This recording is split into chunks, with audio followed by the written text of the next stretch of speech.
And you can actually see it in our results. Our gross margins from an operations perspective have grown from 48% back in 2012 before we started this process, and we just cleared 70% last year. So very direct, tangible results by bringing a fairly large organization and its cross-functional partners together to really focus on what's really important.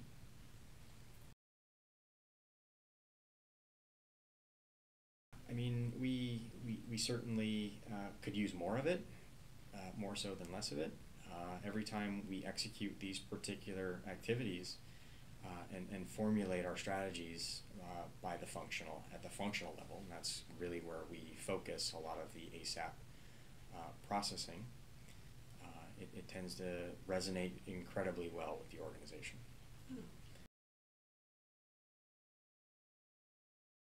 I usually get a lot of functions who get irritated if they're not asked to participate.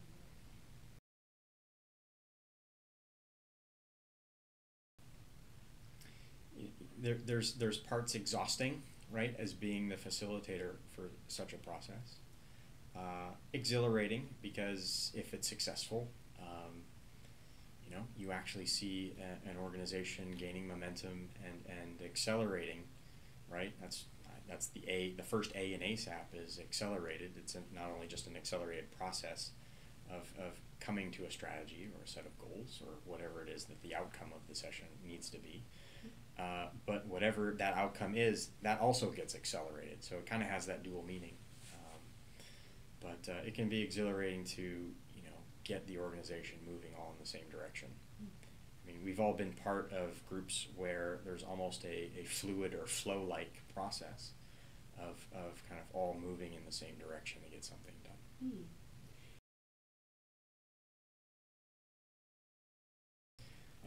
I can only speak from experience, and it really depends on what you want to define as group.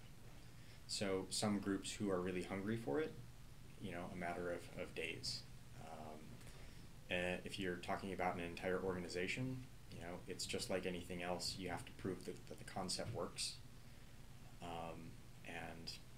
and it could take a couple of years. But you have to create your wins along the way. Obviously, if you get very, very high executive support, things move a lot faster. We actually really like this process because it was actually a greenfield or kind of ground level implementation.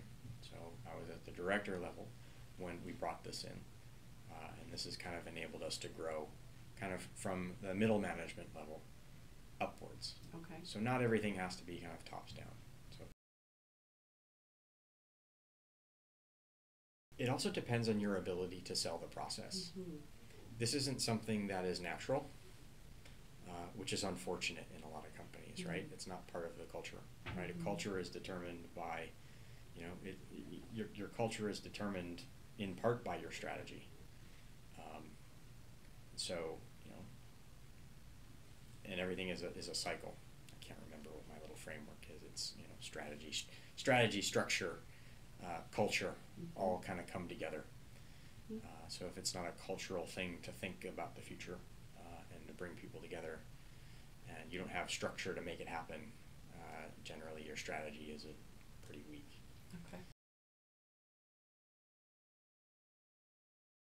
Okay. Buy-in, collaboration, getting a good, solid strategy. Doesn't have to be perfect, it just needs to be fairly solid. But I like ASAP because it's pretty well structured, that it enables you to execute, especially for an organization like ours that really executes well. We take this process and try to find and use that element of execution and structure to create that strategy and move things along a lot quicker. Okay. Okay, great. Yeah, just to reiterate, it's fairly easy to see on the operations side of the business just because we're such a quantitative organization. But you see it in other organizations, our regulatory organization, for example, in terms of our ability to get things through the FDA and get them through effectively, and to partner with all the other organizations in the company in order to get everything they need to really kind of help us get products to market faster than our competition. You see it in our R&D organization. Given the immense opportunities that we have, how can we relentlessly prioritize all of the things that we can possibly work on? We've seen this process really help with our portfolio and our ability to really understand what's going to create the most value. Okay.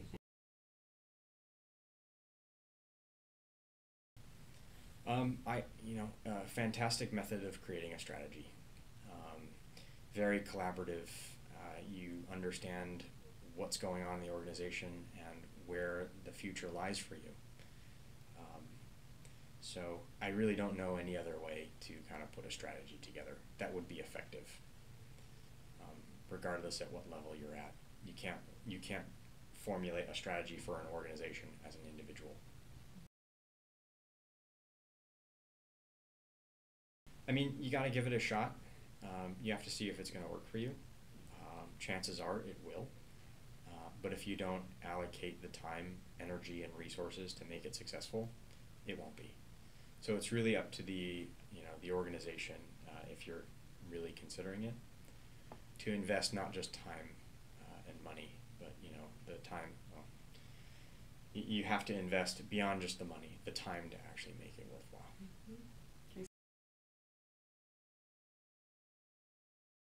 This is a relationship just like anything else. So whether it's an outside facilitator or someone that is inside your organization who's going to kind of lead the charge in your particular session, you need someone to kind of be the provider of the structure and the framework and someone to be the receiver. And both roles take quite a bit of time and energy.